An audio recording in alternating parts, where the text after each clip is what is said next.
Well, guys, we are back. It is time for the American Horror Story, episode 3 of the cult season. The Two Dads Review team is back.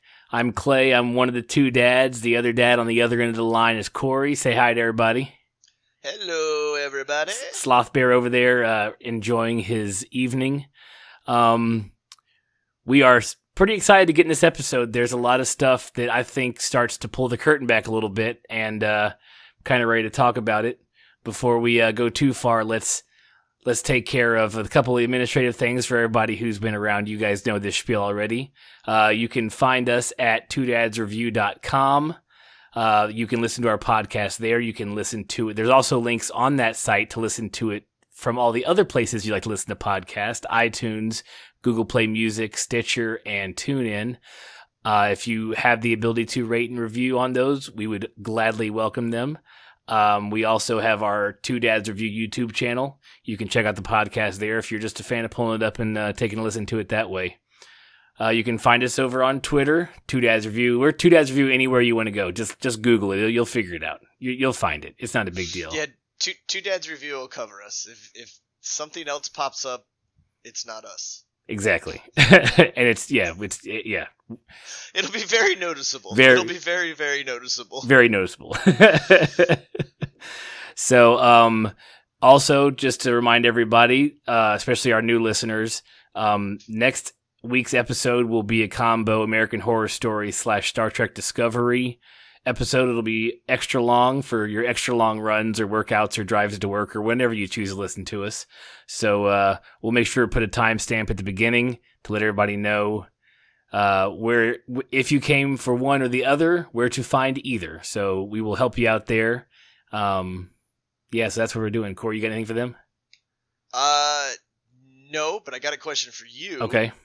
So how do you want to do the Star Trek? Like, do you want me to not watch and just ask like no-brainer questions and like you explain it to me, or do you want me to watch the show full blown and come in with like a book of notes? Okay, let's see. So to fill everybody in the backstory, Clay, this dad, is a fairly super Trekkie. I am 37 years old. I grew up in the time of The Next Generation. That was my original that I watched when I was a kid, and then continued to watch all of them. My wife and I binged when all of the everything Star Trek was available on Netflix, which it may still be. I don't know anymore. We watched everything chronologically. I mean, it's nerd alert over here. We watched Enterprise, the original series, TNG, all the way through the end of Voyager. So we've done that a few years ago. So there's a lot I know. I feel like you need to. I'd like if we don't live that far apart, but I'd love for you to watch it with me. But I would like you to watch it, and I want because you're not a Trekkie. Explain to everybody you don't hate it. No, it's I'm just a dude that knows what Star Trek is, and I'm impartial in every way, shape, or form, and I mean, but I know enough to annoy a Trekkie or annoy a Star Wars fan if I wanted to, but I mean, outside of that, like, I know who the big players are, and I kind of know some races, but if you said, hey, so-and-so story arc, this happened, I would just look at you like a deer in headlights. Exactly. So, I think you watching it with your notes would be fine if you feel like doing it that way. I mean, you're kind of the off the ball, watcher of the two of us anyways. I'm the note taker. So, Well, that's what I was saying. I wasn't sure if you wanted this to just kind of keep with the same flow, or if you wanted the whole, like the Star Trek piece to be a little, like, mentor and me come in with the whole, like, all right, dude, explain this to me. Explain that to me. That's perfectly fine. I think we should do that. And if it takes the podcast like 4 hours, we should not do that again. Okay. All right. Well, okay. We'll try it once, and then we'll now get into American Horror Story. All right. Yeah. We'll see. Yeah. Tune in next week, guys. It'll be interesting. Okay. So, we're on episode 3, and, we start out in the therapist's office, right? And we have two people, a couple that we know nothing about. We've never seen them before. They're just random couple who gets to get killed, that's always fun on these shows. So her name is Rosie, and she explains that when her husband and her are getting into adult type activities, she starts out okay, and then starts to begin to feel trapped, and then pretty much imagines herself in the coffin. And we find out that like her father, who is way too old to be her father in this show. Yeah, which they really meant to say was her granddad. Right. They could have just gone granddad and it would have been fine. But then, I'm already like, you look 60 when she's 5, and now she makes it to your, she grows up and then you die and she goes to your funeral. There's no way. How old were you? Yeah, bad people always live to a ripe old age. Yeah, they never die. You're very true. So, but the therapist, Allie's therapist, Dr. Vincent, to be exact, he says that this lady has done all of her work and she's overcome her fears. And, he's so proud of her. Even in the same sentence, he's making these, like, apparent creepy faces that it's like, what is wrong with you, man? Yeah, like, where's your brain? Like, I couldn't tell if he was messing with her or if he was just, like, caught up somewhere else, Like, I'm your therapist, but I'm thinking about, my girlfriend or my boyfriend. Like he just looked like he wanted to get out of there or something. He was like jumping to the next step in his head or something. Or if he knew what was going to happen that night and we just couldn't contain his giddiness over what was going to happen that evening. True. So true. For anyone who's just tuning in, I'm under the belief so far of these three shows, episodes for this season, that the cult is so deep and so throughout this town that everyone we've seen is something. I believe that almost all the information we see is being fed to us by this cult. So it's really hard to even take what we see per episode as being real. So that's where I'm at right now. And I'm pretty sure that we're almost positive he's involved just because of how fucking creepy he is. We're just going to we're going to go with that. Yeah, I mean, he's got to be involved. He's just too close to her all the time. Like he is the security blanket. What if this couple represents the end goal of what they're doing with Allie? Like she's been, I guess she hasn't been tortured, but never mind. That's a bad idea because Allie's going through this system. What were you saying? Like they were foreshadowing kind of almost her future with this couple that we know nothing about, but basically they've already ran the gamut on them. Exactly. Well, yeah, that's kind of where I was going. Just because we haven't decided what this cult is doing or if their end goal is why they're just focused on Allie. It would make sense if they were running this scam on like leapfrogging different people. We're going to target her and this girl's at the end of her targeting, so they're going to kill her, but Allie's at the beginning of her targeting, so we're just now seeing the initial games they're playing with her. I think Kai's got plans, and I think maybe Allie and them just may be like your small sample size. Yeah, true. So I don't think I'm right with that one. Just things pop in my head when we start talking about this, and I can't help it. That's the whole point of the show, though, man. Like it's you're supposed to just be like, but wait, what if I do this? It's like a choose your own adventure, man. You could keep going back to the same page just to see what the other part of the story was, right, if you wanted. Very true. So this couple gets home. They have about exactly 30 seconds of like wonderful, I have no fears, we're a great married couple. He heads to get her his surprise. She goes to grab her wine and her glasses, and we hear a thump upstairs. She opens the foyer or the dining room doors or whatever they were, and there's 2 bright, shiny white coffins with red velvet lining them, waiting for her and her husband. And then those are some expensive coffins. That's a lot to kill somebody in. Yeah, man. Like you could a couple pine boxes would have done. Exactly, old school. I don't think why were you going $4,000 deep on a coffin a piece right there? Exactly. They spare no expense. So so the clowns snag them. They snag her. They snag the husband. And you think the husband wasn't struggling enough?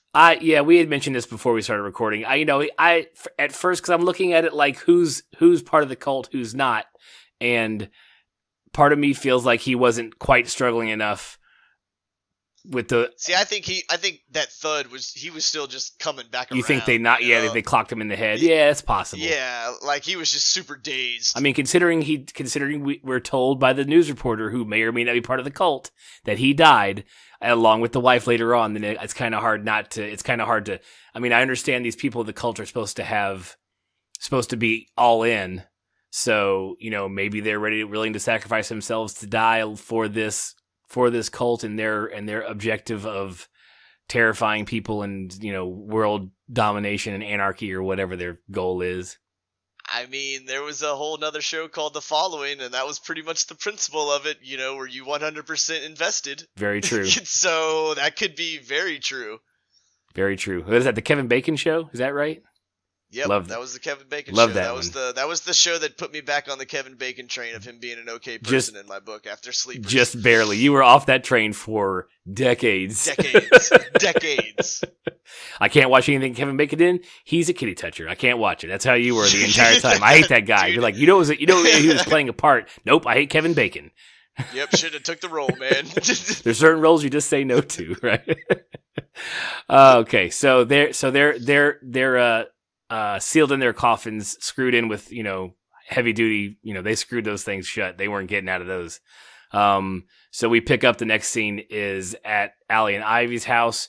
We find out that Allie is not going to be charged for murdering Pedro. Just a moment of silence for Pedro. I was hoping last episode that she just winged him and he'd be okay, but we learned that Pedro's dead. We learned that Michigan has a stand your ground law, so she's not going to be charged. But the detective, the blonde bombshell detective, takes the firearm anyways, which we all know is the neighbor's firearm, which we'll play into later. I like how the detective himself was like, right? This sounds like how it went down, right? Okay, good. You shouldn't have any problems. Did you also notice that he actually wasn't as much of a dick to them that time? Because every other time he's interacted with them, he has been like, your wife, and you know, he was like a normal detective, just kind of like separated from. Well, I think that's because he was just like showing up, and she was like, Chicky D, man, the world's falling down, and he's like, where? Like, what are you talking about? At least this time, like, there was actual proof that a Pedro came and was shot at her house. So he's like, okay, so, you know, maybe she's not totally batshit insane. Right, exactly. But we learn later on that he's got a new pal, so there could be another reason. Maybe they just got him in. Who knows? Yeah. Okay, so after that scene, pretty much the lights come back on, they're good to go. So the next day they're driving to the restaurant. As soon as they turn the corner, there is a pile of protesters. Yeah. And they act like they didn't know that was gonna happen. Yeah, like no one's gonna know. They'll be fine. Yeah, no. And the local news is there reporting on this angry mob. And they even go as far as calling her the lesbian George Zimmerman, which is pretty much the lowest dig you can dig at somebody. Yeah, I mean, in the recent times, like, there's few names that you can drop on someone and be like, dude, you're a Zimmerman. And that's just like, damn, man. It's got a little zing to it. That hurts, yeah. And so Ivy's like, look, you can afford to not work, but I got to cook things. Like, I'm the head chef here. I've got to run this business. So I'm leaving. You climb over in this seat and go on home. Too much, you know, Allie is just begging her not to go, but she has to go. So she takes off. And just before she drives away, good old Kai appears. I thought she was going to roll his fingers up in that window for a hot second and just drag him down the street, which honestly would have sent this show in such a great direction. It'd be fantastic. But she doesn't. She actually lets him have his say. He compliments her on killing Pedro and applauds her for her bravery, which he says is lacking in this world. And he also promises to handle the mob out front of the restaurant. So didn't have to go crazy on this one. Nope. Just and he sucked her in, man. I don't know what it was. Just well, he tried. But there's some kind of weird connection going on, man. I'm telling you, dude. Kai has got some Professor Xavier stuff going on because he parted that crowd like it was nothing. Just touched their shoulders. Oh yeah, was like, we'll get there. Hey, we'll get there. But that's because that whole crowd is just cult members. They're all cult members. They're there just. I know, but I'm just saying it has a more powerful effect. He is their leader. There is no way he's not their leader. He is the one in charge. I just want to know how long this cult has been around it's not like it formed on election night. You know what I mean? Like, this has to be around for a while.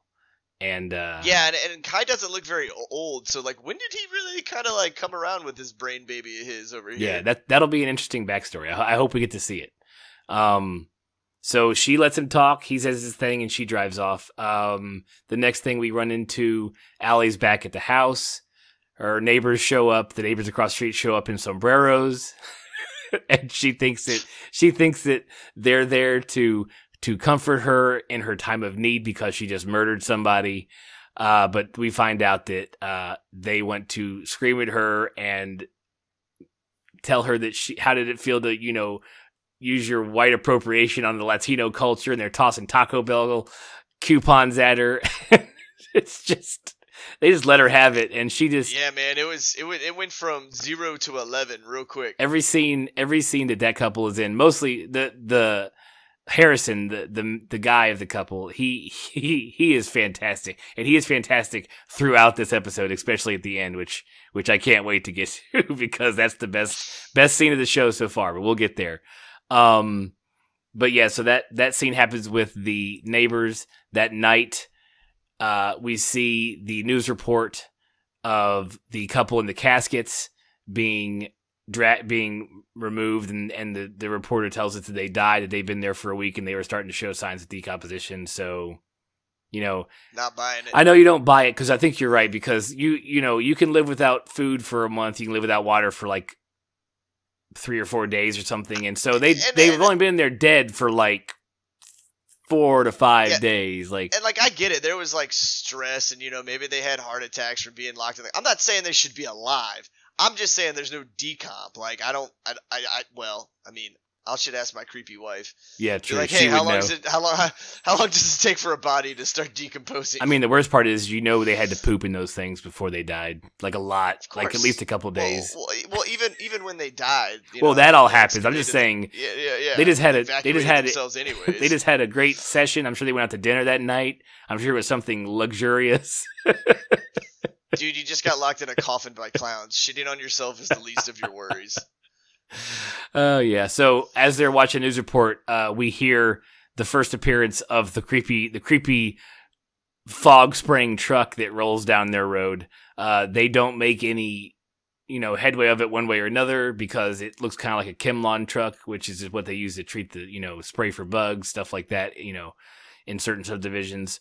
But the next morning, when Ivy comes downstairs to get her coffee, she's looking for Allie. She sees her out front. She's standing like comatose, just staring at the yard. She goes out, and there's, a couple dozen just dead birds in their lawn. Just whatever. Yeah, I think she said something like 30 in the episode. Yeah. I was like, damn, dude, that's insane.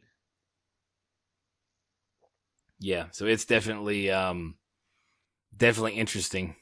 But I had to take a drink of my bourbon. Sorry. Holding up. That's cool. You were motioning to talk, and I was swallowing at the same time. I was like, no, dude, I can't do that. We can't. Our Hangouts conversation is not going well as we're trying to get this out. So soon after they go back inside from the front lawn, Winter shows up. Allie, loses it on her for abandoning her the night the power went out. And, Ivy's like, I called her because we still need a friggin' nanny, so sorry. She's what we got. Yeah. And I love how, she was like, oh, you did? Like, oh man, I was just a total bitch for, kind of no reason a little bit. Well, at least Winter fakely apologizes for, abandoning her.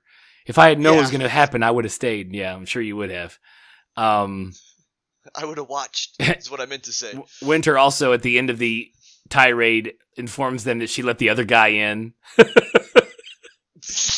And they all freak out like, what other guy? Well, I thought you were interviewing. And they walk in their living room and the dude's butt naked and apparently replying to a Craigslist ad where 2 horny lesbians need a big old man to satisfy them. And the girls lose their shit. He's not quite sure if it's part of the game. So he's like, I'm getting my dick sucked tonight. I'm sorry. Yeah, dude. He escalated that real quick. And you got to be a special kind of person, man, just to roll up in some stranger's house thinking it's all about blowjobs from lesbians. Cause... I'm not sure what world you're living in, but we do not live in a porno. I'm sorry. Yeah, that doesn't happen, man. The pizza man doesn't come like that. Pun intended. Yeah. You went there. I'm sorry. Someone laughed. I didn't. Someone did. Someone spit. Hopefully somebody was drinking when you said that and then did a spit take. And that would be, if you did a spit take, tweet at us. Let me know you did a spit take on that part. I would love to know that. And it's all the better that I didn't even realize what I was saying as it's happening. No, I didn't plan that. I just walked right into it. We'd like to admit that our show is scripted, but there is no chance in hell that this show is scripted whatsoever. No. We know that all of you listening completely understand that. And because we talk for so friggin' long and you guys continue to listen, we our hour and 45-minute Game of Thrones episode, that's where the bourbon came in, because I got to numb my throat somehow or I'm not going to make it through this. So, yeah, I know we keep going there. You're right. I'm sorry. Okay, so we find out the Craigslist ad, on top of just saying horny lesbians, it also says, Latin lovers need not apply. Yeah, man. Like, it was very, very detailed on the criteria. That's pretty rough. So of course they think the neighbors are doing it. Allie's in the car next, in her horribly wheel-aligned car. I noticed her steering wheel was just cranked way to the right, and I'm like, you're driving straight? Like, I don't know, like, what part of this you're just, I don't get it. I'm like, I had to tweet it at Sarah Paulson. Sideways, man. I feel for her, because that car is horribly aligned. Get those wheels aligned, girl. Pay for that extra $30. Get them things aligned. She calls her therapist on the road. She is heading to the crowd to plead her case with them, because I'm sure that's going to go well.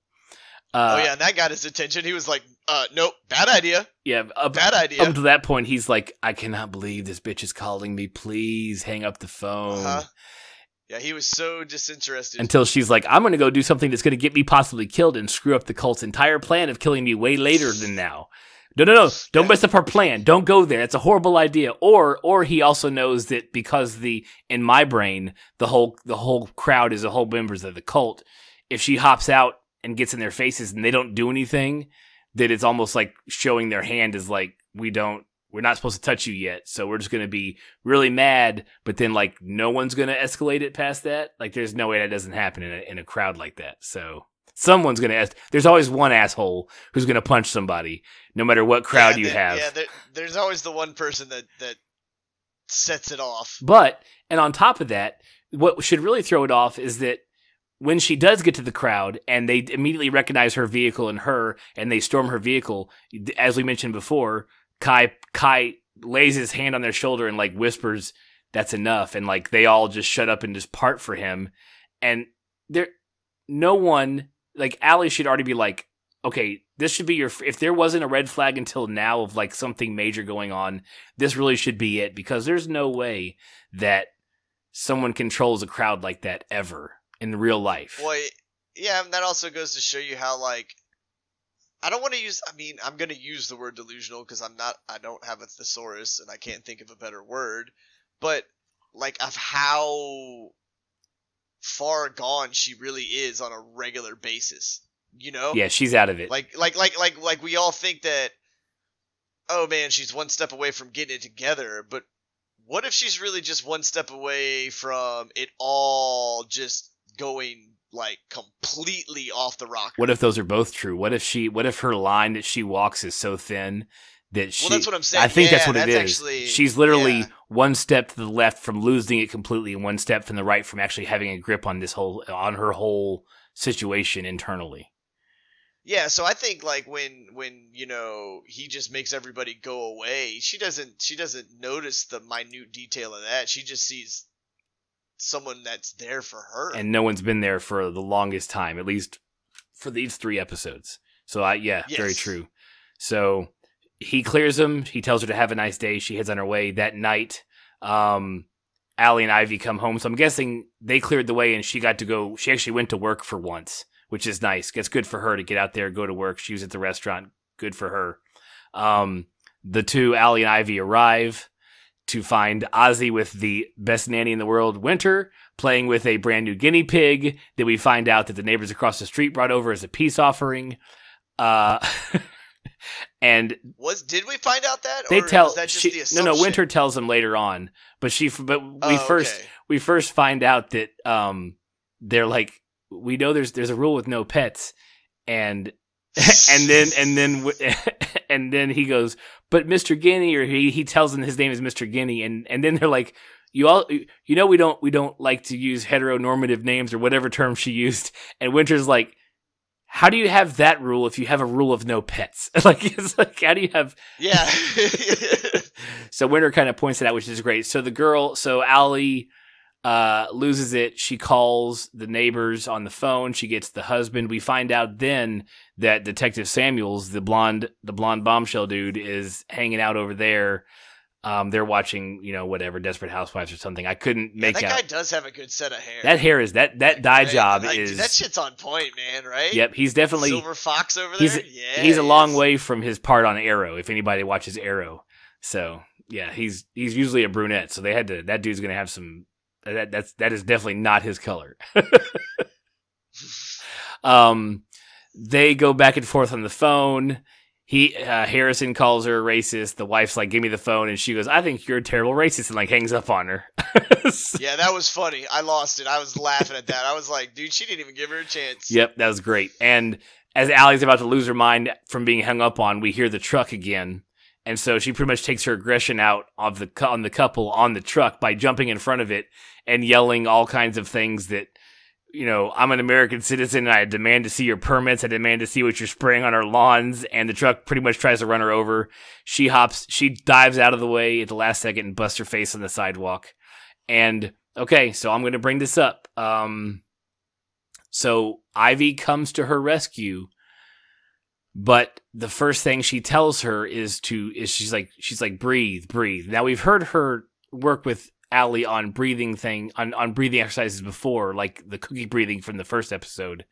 But I personally think that it is a hallucinogen this time. It may have been a bird killer last time, or it could have been a hallucinogen the first time too, and they just threw dead birds in their lawn just as a throwaway for what they did the night before.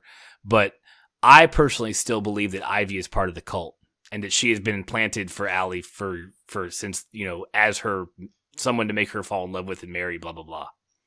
Well, it makes sense. I mean, if you're going to run like a proper cult, I feel, you should probably have two handlers, one to guide and one to nurture. Right. Because you're going to have the therapist that's going to guide her on her way, and then you're going to have Ivy there to reinforce everything on a constant basis. Very true. And definitely, they're definitely playing the long game. You definitely have to have a long game to play. Yeah, and don't ask me why I was so quick to know. So tell us about your upbringing there, Corey. You love that cult crap. Yeah, I was on a tiny farm in it's always Pennsylvania somewhere, and so I mentioned last episode that I thought the candle that the neighbor gave her had some sort of hallucinogen that was burning because the clowns were. They were there, they weren't there, we're not really sure. So I kind of think there's a little bit of psychotropic stuff going on. And I don't think Ivy is on the up and up. So I think when she's telling her to breathe, because she's worked with her in the past before, Allie's automatic instinct is to breathe, and this gets it in her system. This gets whatever they're spraying, it ensures it's in her system. Yeah, man, if we're going to go full-blown... Conspiracy theory, the shit out of this. Got a bomb shelter in my backyard. I mean, that's a sound one. Like, there's not a whole lot of leaks in that that I can find. I don't trust that she's just caring for her. Yeah, no. Why would she be a loving wife? Right, please. So, this scene jumps right to a Pinky game with Meadow and Kai, Meadow being the neighbor's wife across the street. They link up, and she does not take what he is doing with her seriously. I'm guessing it's probably her first time. Maybe because it's blatant that she does not know what his reaction is going to be, because she starts making a joke about her biggest fear being something with the Real Housewives, and he literally slaps her out of her damn chair. Oh, yeah, I mean, he knocked the snot out of her, but I think that... I don't think it was the first time, because I don't think he would have slapped her like that the first time, because she said, sorry, I hide behind my humor or whatever. And so I think this was more of, look, we've done this 100 times. You can't do whatever this joke this is. This is 100% honesty, kind of Right. thing. It is quite possible. He finally gets her to admit that she's 40, she's childless, she's afraid. Her biggest fears are that she'll never be penetrated by a man again, since she's married to a gay man. And then Kai breaks off on some advice for her that I think is really not too far off from what some people in this world we live in right now hear from, the sounding rooms they put themselves in. He tells her to stop apologizing, and that if she wants to matter, she needs to make the rest of the world wrong. So it's definitely that closed mind thinking where I'm right, you're wrong. Yeah, and he said no matter what, make it happen. It's never your fault. Right. Yeah, it's never exactly. He mentions it's never your fault, which we're mid to late 30s men, married with kids doing this show, and this kind of stuff. That people are being told this. That there's teenagers being told this. There's early 20s something folks being told this. It's like these certain people in this world. I think we mentioned it on another episode before. I don't know if it was for American Horror Story or something else, but if you're I don't mind the freedom of speech as long as you're saying what I want to hear. But the minute that you say something that I don't want to hear, you're not allowed to speak anymore, and that's completely not the point of the freedom of speech. Like, no, it's okay for people to have differing opinions, and it's okay for people to say shit that hurts. Like, you got to toughen up. Like, it can't. Yeah, no, you should definitely, you gotta toughen up, and like I always try to tell my children, if you're not understanding, then you should be trying to understand. And if you understand, then you should be helping. If you know what's going on, then either help to fix the problem or help the good situation. And if you don't understand what the bad situation is, understand it. At least try to see the other side. If you don't understand what they're saying, or what they're saying is foreign to you, do some research. Try to get on the other side of it. See if at least understand where they're coming from. Yeah, because in every bad thing, there's only a few bad people, and there's just a bunch of other people caught up in this shit. Exactly. Sage advice, sir. I did not know I was best friends with such a well-rounded man. This episode of Dad's Corner brought to you by fucking nobody, because we have 0 people who are giving us money to do this. We do it because we love talking to y'all. So it's going to be sponsored by my wife. She's going to give me $1 later. Oh man, this is going off the rails. This is great. We're only like halfway through. This is fantastic. So after the slapping the shit out of her scene, we go to the restaurant. After hours, Ozzy and Allie and Ivy are sitting around tasting some new flavors of ice cream at the restaurant. Ozzy. Oh yeah, what was the flavor they dogged frickin' on? Frickin' green tea. It's like when it was mint green tea, and both my wife and my daughter were like, or not my daughter, but my wife was like, that's the only one that looks good to me. And I was like, what is wrong with you? Your wife is gross. I'm just going to say that. Now it's forever on the annals of the internet. Your wife is gross. That's like, look, my wife is half Japanese, and I pull out some of that Japanese candy, and I'm like, who puts the fish taste into candy? Or who forgot to add all the sugar that should make this taste delicious? Because this tastes almost okay, but pretty much gross. Like, this is the worst shit ever. It's like it's almost there, but it's so wrong. It's so wrong. Who goes, I'll have this for dessert? I don't. I'm like, no, give me a Snickers or some Oreos. Yeah, you're like, I want some sugar, some chocolate in that sugar. Right. I want sugar used to make that chocolate, then I want sugar on top of that chocolate. Yeah. Sprinkle some sugar on top of that chocolate, and then put a little more chocolate on top of it, and then probably some peanut butter. America. Yeah. Diabetes. So, another tangent. Yep, everybody hang on. We're good. We're okay. So the moms agree to let him keep Mr. Guinea. Ozzy is super excited. He even before this even apologizes for, which we didn't mention earlier, but the first scene with Mr. Guinea, he wishes that he could, send Allie to a new home. Just another dig at her. That poor girl's been getting digs from that kid the entire. I feel bad for her. She's in for the. He's just there to beat the shit out of her, just on another level. Like all these clowns suck, but like your kid saying shit like that to you is rough, almost more rough than clowns. Yeah.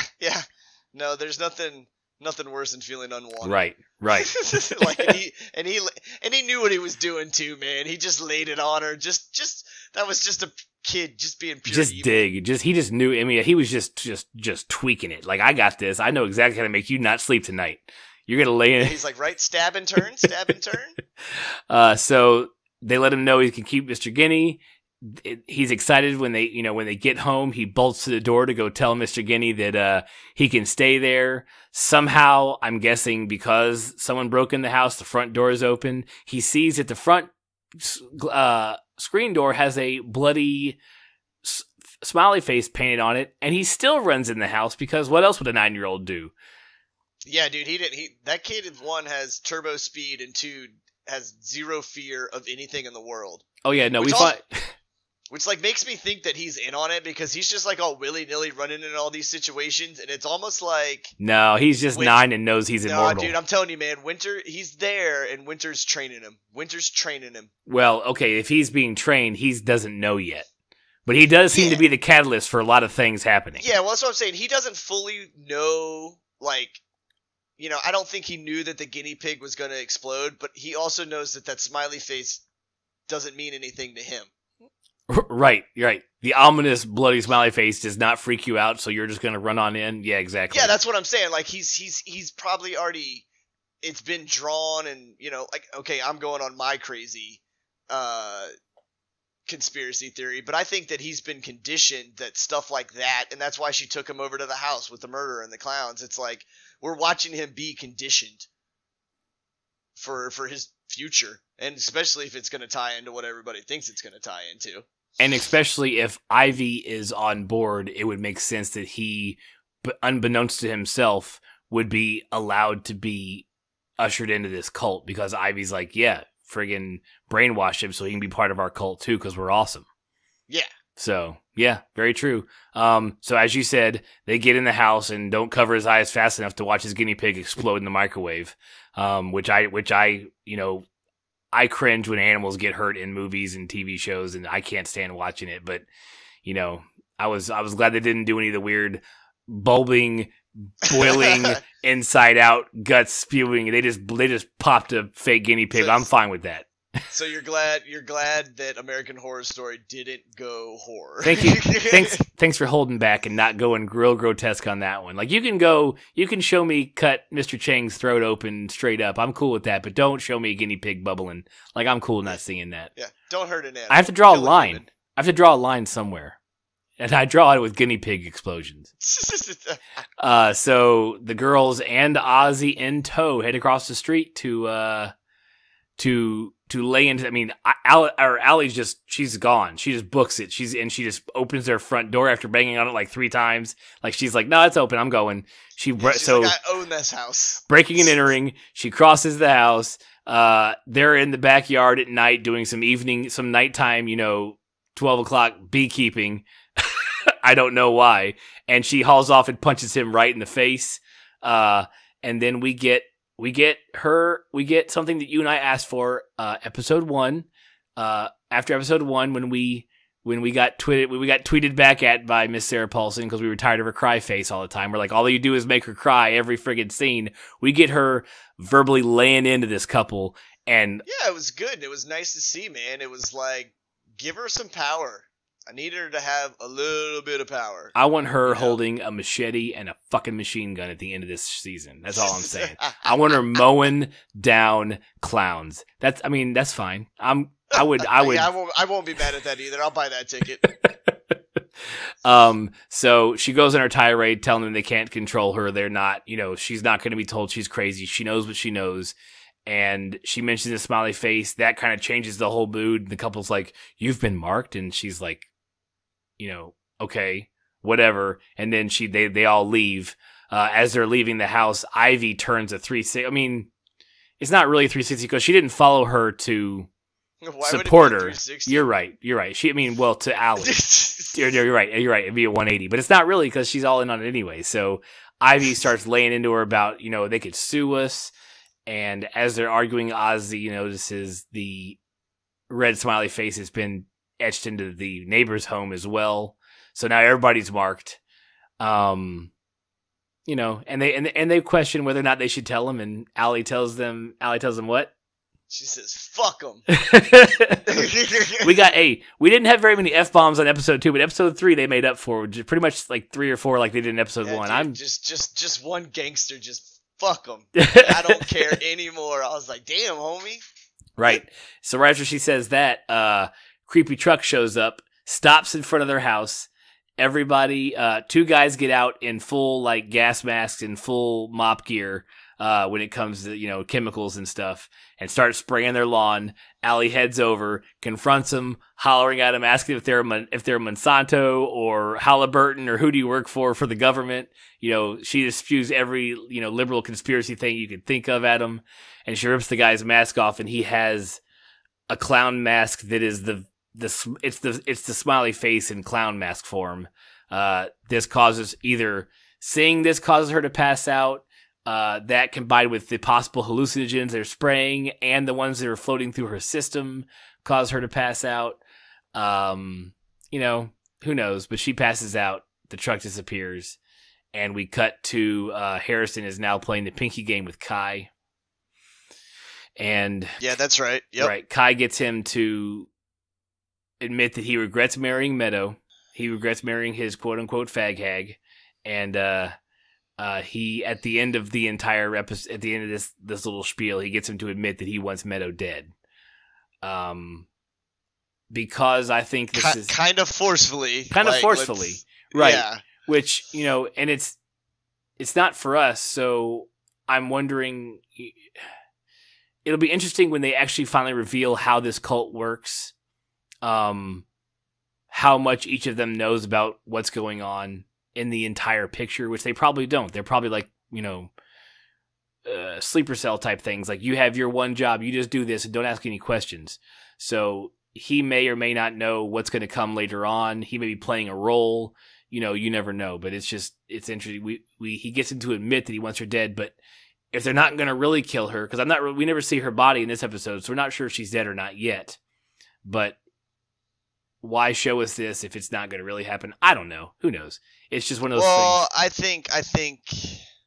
I don't think the cult is going to take out its own members, but I definitely think the cult will mess with them. But I also think that dude's a superior actor. Like, which dude? So Harrison or Kai? I mean, Kai is fantastic. We know that. Well, Kai's fantastic, but Harrison, like, his character, like, I'm saying, okay, the guy that plays Harrison is a great actor, but Harrison in the show is a supreme actor. Like he has got that aloof, goofy kind of like, yeah, man, dude, I do bees, and oh, by the way, I collect guns, and I do other kind of weird things, so everybody thinks I'm a little odd. I almost wish everybody could see the video of me with my hands right now describing this guy. Very, very helpful. So, yes. But, yeah, so I think it was a surprise to him, but I also think he is hyping it up. Okay. Like, they needed him to get to that level, and that was how they were going to get him to that level. But I think at the end of the day, like, all of a sudden, she'll still be there. Like, I don't think she's gone. You know what I'm saying? Yeah, I don't think she's dead either. I think it's a show for the girls, but... Yeah, I think he had to get maybe even Harrison doesn't know if they did or didn't kill her. It may be one of those things. Who knows? It's all up in the air. Yeah, and I think it's just a big setup, and he has his brilliant moment. Exactly. Oh, it's so brilliant. We're getting there right now, very shortly. We're back at Allie and Ivy's home. Detective Samuels is there. She called about the crazy neighbors, and she believes they killed the guinea pig and broke into the house, so on and so forth. Then they hear Ozzy upstairs, just like shit. They're like, "Oh, Ozzy, what's going on?" Yeah. he proceeds to be every 9-year-old who's found, a porno mag or something. He's like, any illicit material of any sort. anything they know they shouldn't have. He's like, but I don't want to show you because until you see this, I'm still okay. But as soon as you see this, everything is all screwed up. And after, enough explaining, they open it up and it's the video of the bathtub. Hottie bathtub time that, like we had said last episode, or we weren't sure if it was really happening or not. I wasn't sure if it was just her asleep or what. So we apparently now know that absolutely happened. Absolutely. Yep. And Ivy snaps like in every sense of the word, and she walks out. Allie follows her, and Ivy, the second poor woman in the show to get smacked the shit out of. Allie takes it across the face from Ivy, and she lets her have it. Man, she dropped that overhand right on her. I think it was to the point where the detective's like, "Is everything okay?" Like, no, everything's not okay, dude. Shit. Yeah, dude. I don't know how that detective wasn't like, that's domestic violence, right? Right. Like he just is kind of like, oh. Let them sort it out, guys. Let them sort it out. I'm not getting in the middle of that shit. They have nails. I'm not getting in the middle of that. So Ivy even drops like the worst. Like there's bad divorce in this world. I completely understand that, but she drops a. She's like, if what she says, if the rumors about the smiley face are true, you'll have plenty of company tonight, as she's like taking off for the evening. And it's like, goodness, girl. Yeah, right. It's like, I hope you get murdered by clowns. That was vicious. So she was not playing, which kind of makes you think, okay, so like, let's say Ivy is in on it, and we're all going to be in agreement that she's in on it. So do you think now, like, she's in on it because of, I guess my question is, do you think Ivy's in on it because that's how she was kind of raised and she found the cult before she met Allie, or she dealt with the shit for so long that she got recruited and this is kind of payback? She dealt with Allie's problems for so long that she got recruited after they were together? Yeah. That's a good point. I don't know. Tweet at us. Let us know what you say, because I have no clue right now. I just believe that she's in it. And I will hopefully offer maybe further proof from next episode when we go over the trailer that she is that we definitely get confirmation next episode whether or not she is in this cult. And she could be a plant. I don't know. Like you said, Kai is not that old in this show, so it's not like this cult has been around forever. At least with him as a helm. So I don't know. Anyways, Ivy's, who knows? Ivy's storm out is halted mid storm out when we see cop lights and we start to hear Harrison across the street losing his damn mind. And there are two cops trying to talk him down, and he is in the middle of the yard, in the middle of the street, covered in blood, hollering about I was asleep and then I woke up and I was all sticky and there's blood everywhere. And the cop is telling him, "Sir, you need to calm down." And go ahead, Corey. You can do it. You're laughing now. I can see it. Go ahead. And he goes, "No, you need to calm up and you need to get on my level."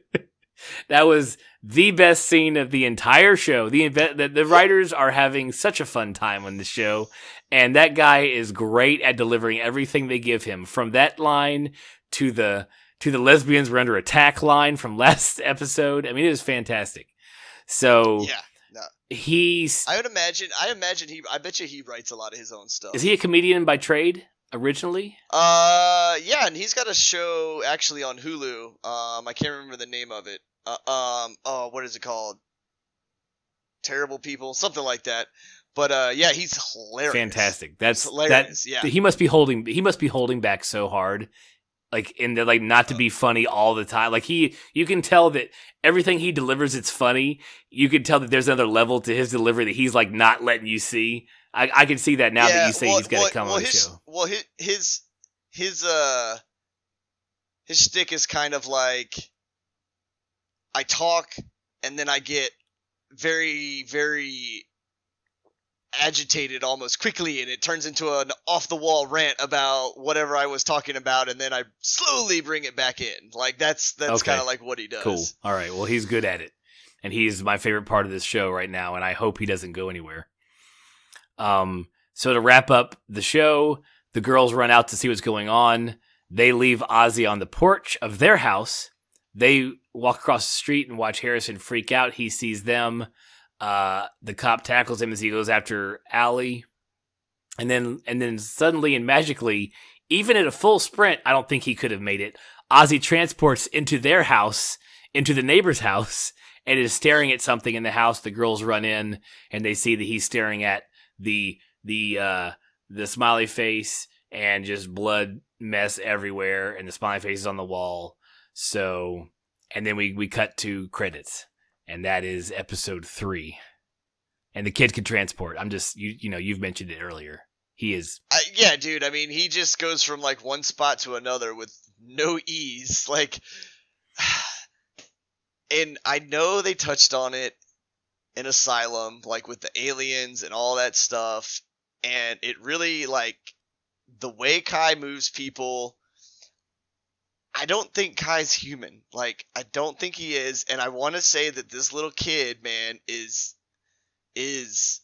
some kind of weird little mix, man. I don't know. Like, something's going on with him, and I haven't figured out what it is. Well, it's bothering me.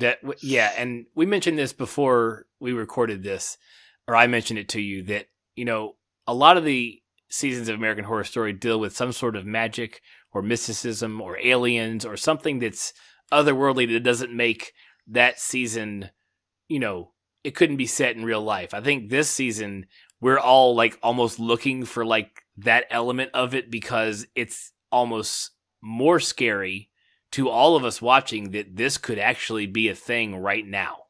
This could happen right now. And if there is no mysticism, I don't think the kid could transport. I just think the directing and the editing was a little bit rough with how he got over there. You could have shown me a little red streak of his coat running behind the girls as he, as they were watching Harrison. You could have just shown me that. But True. I'll blame it on the editors. Sorry, editors. It probably was recorded. Yeah, they were like, that's going to make it on the floor. We don't need that one. We're going to keep in something else. Exactly. So it's almost more scary that this season could all happen in real life in the world that we live in at this moment, which is almost more terrifying than like, murdering clowns and, all this crazy stuff. So who knows? But that is the end of episode 3. I did a quick rundown on the trailer that we got at the very end, the teaser trailer for the next episode, and I think there's a couple things because I do the whole click through frame by frame so I can see what they're showing what they're showing us really quickly that we're not really supposed to meant to see.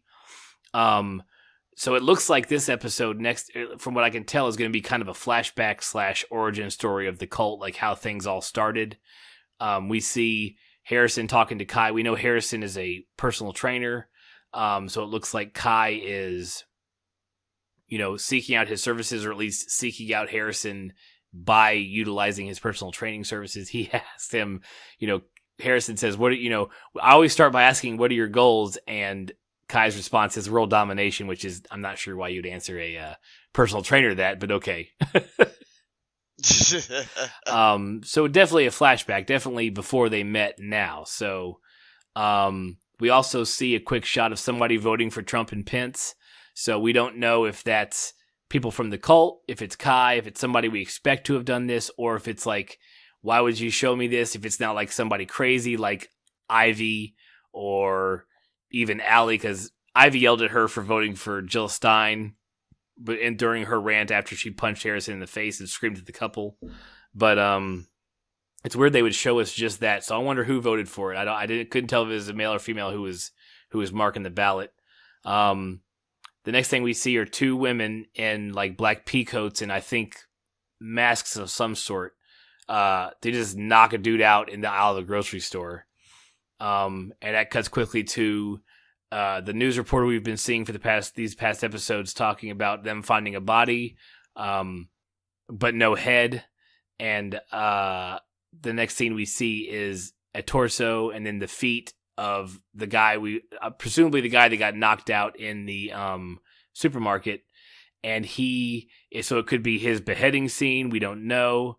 We get a quick flash of of Allie's cry face, which we love to no extent, to no end on this show. And then the next scene we see, the next clip we see is there are two masked women talking about if someone says the world is about to change. When you pause it, you can blatantly see that it is Ivy, it is Winter and it is Ivy who are masked, talking to whoever they're talking to, which I'm guessing is they're the ones that knocked the guy out. They're the ones that killed this guy. Did it happen before everything? Is this how far back does it flash? If it's happening now? I don't know how we would get there from where we currently are, but anything's possible. We see a quick shot of Harrison's gun drawer that had the revolver in it from before, and I'm pretty sure the weapon that he lent Allie is back in his collection, so we know that either his buddy, the cop, the detective, has given it back to him, or he's received it back, legally from, the DA or whatever.